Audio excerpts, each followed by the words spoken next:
mobil kini menjadi kebutuhan, sekaligus juga gaya hidup. Pembelian mobil juga menjadi salah satu indikator penting pergerakan ekonomi global. Dan sebuah perusahaan riset pasar internasional Millward Brown merilis sejumlah perusahaan mobil dengan nilai tertinggi. Produsen otomotif Asia ternyata masih menjuarai pasar dunia. Raja otomotif dunia, saya ulas lebih lengkap untuk Anda sore hari ini.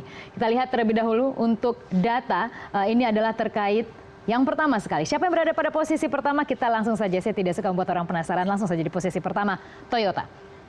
Saya ingin bertanya, Anda pakai mobil Toyota di rumah? Saya dengar banyak sekali yang mengatakan iya. Tahukah Anda bahwa nilai ataupun brand value dari Toyota, kendaraan mobil yang selalu Anda gunakan sehari-hari itu bernilai total bila dirupiahkan 393 triliun rupiah.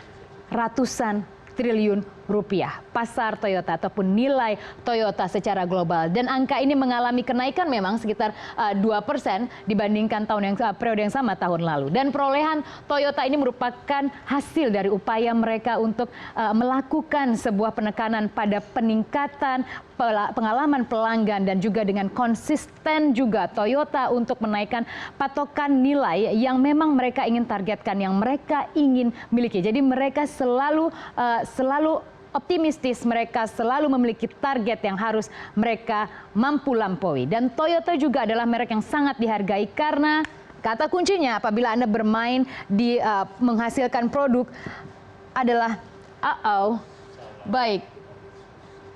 Mungkin Toyota juga berlari begitu cepat sehingga saya akan ulangi kembali. Ini adalah Toyota dengan 393 triliun. Kata kuncinya, saya ulangi tadi setelah kenaikan inovasi. I will not touch that anymore. Jadi kita akan kembali lagi untuk mencoba lagi. Kita lihat mungkin dia agak ngambek karena dia merupakan produsen dengan menguasai pasar terbesar di global. Maka saya tidak akan coba-coba untuk sentuh lagi. Tapi 2% peningkatannya kata kunci dari Toyota adalah inovasi. Inovasi menjadi kata kunci. Mulai dari desain interior, desain eksterior, kemudian jenis mesin, kemudian gaya duduk para penumpang. Itu terus menjadi salah satu inovasi yang menjadi kekuatan mereka. Itu adalah kekuatan dan alasan mengapa mereka terus menghasilkan volume penjualan tinggi. Dan jangan lupa, Toyota sendiri memang menguasai pasar Asia Pasifik. 40% dari populasi global ada di Asia Pasifik. Ketika Anda bisa masuk ke pasar Asia Pasifik, Anda agresif dan merangsek masuk ke mereka, membuat mereka terlena dan selalu membeli produk Anda. Di situ revenue yang besar akan ada di Anda. Indonesia saja pasar terbesar di Asia Tenggara dengan 250 juta jiwa yang memang hobi sekali berbelanja mobil salah satunya. Hal tersebut tampaknya menjadi salah satu juga kunci kesuksesan nilai ataupun merek Toyota menjadi berada pada posisi pertama sebagai merek mobil dengan nilai tertinggi di dunia. Kita masuk pada posisi kedua, kita lihat adalah BMW dari Eropa. Yang ingin saya tekankan adalah Eropa, negara maju, Amerika Serikat negara maju. Sementara untuk Jepang, ya termasuk negara maju tapi dia berasal dari Asia. Paling tidak Jepang masih membuktikan di tengah resesi dan belum bangkitnya mereka dari resesi hingga saat ini, namun ternyata mereka masih menguasai pasar bisnis otomotif di dunia dengan Toyota. Ternyata pada posisi kedua yang berasal dari Eropa, BMW dengan nilai value merek dari BMW itu adalah 358 triliun rupiah. Peningkatannya juga hampir sama dengan yang didapatkan oleh Toyota. 2% peningkatannya. Di tengah perlambatan ekonomi global, angka ini juga relatif diapresiasi karena ternyata memang peningkatannya hampir sama semuanya. Artinya masyarakat dunia masih saja berbelanja meskipun mungkin angkanya tidak sesignifikan beberapa waktu sebelumnya. Lalu kita pada posisi ketiga masih dari Eropa. Mercedes-Benz berada pada posisi ketiga dengan nilai 303 triliun rupiah. Namun Mercedes-Benz patut dicatat. Mengapa? Karena peningkatannya lebih besar, 4%. Jadi 2 kali lipat dibandingkan yang berada pada posisi pertama dan posisi kedua. Jadi Toyota memang harus sedikit berhati-hati karena ada Mercedes-Benz yang terus mengincar.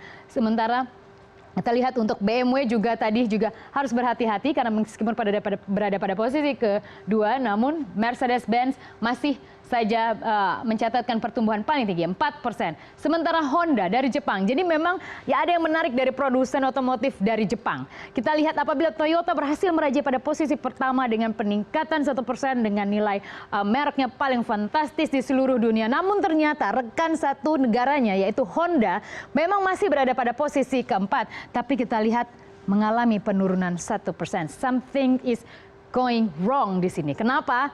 Anda pakai merek Honda di rumah. Ternyata Honda mengalami penurunan peminat, penurunan penjualan. Ini menjadi sebuah warning untuk Honda bahwa mereka harus melakukan sesuatu yang lebih inovatif, yang memang lebih menyasar pasar, menyasar target mereka. Meskipun Honda di pasar Indonesia masih menjadi salah satu penguasa pasar mobil, namun untuk secara global Honda mengalami penurunan value ataupun mereknya itu turun 1%. Mungkin Honda terlalu terlena dengan pelanggan yang begitu setia dengan merek-merek mereka. Tapi jangan sampai lupa bahwa konsumen butuh sesuatu yang baru. Sesuatu mungkin yang membuat mereka tidak terfikirkan sebelumnya. Tapi ketika mereka mengeluarkan uang dengan jumlah tertentu, mereka merasa tidak sayang-sayang. Karena mereka memang menginginkan sesuatu yang ditawarkan oleh produk tersebut. Dan Honda pada posisi keempat dengan penurunan nilai mereknya 1%, namun tetap mencatatkan sebagai posisi keempat mobil dengan merek paling tinggi di dunia. Lalu selanjutnya kita lihat, saya memasukkan satu yang menarik di sini adalah Tesla. Berada pada posisi paling bontot memang. Tapi mengapa saya masukkan? Karena ini sebuah revolusi mobil di dunia.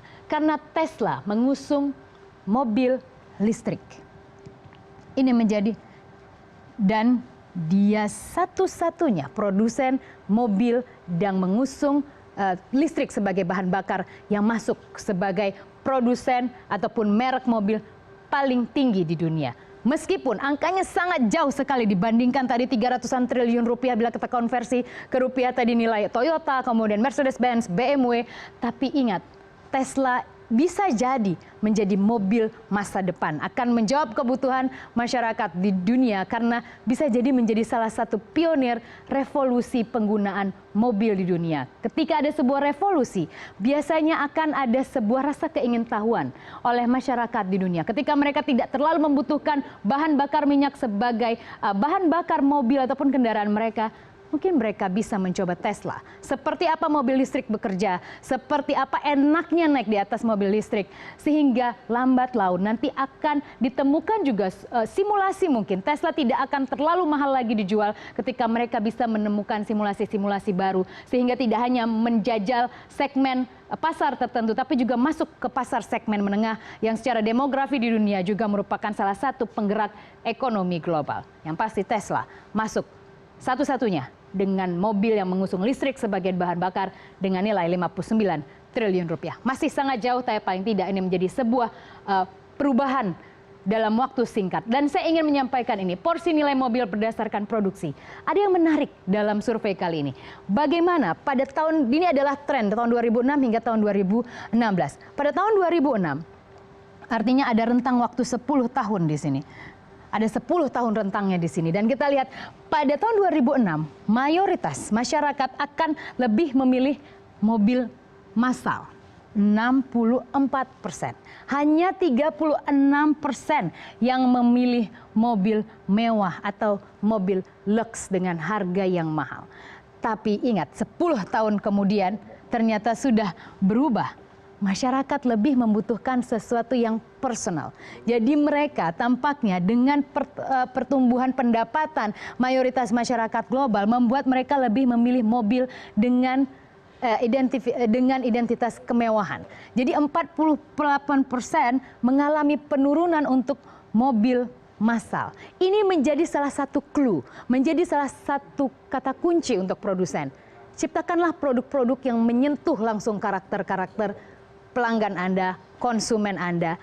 Tidak salah memang untuk memasukkannya ke massal, tapi paling tidak itu menjadi salah satu kata kunci ketika Anda akan memilih ataupun Anda akan menyasar target Anda. Mobil memang selalu dicari karena di sana ada revenue yang luar biasa.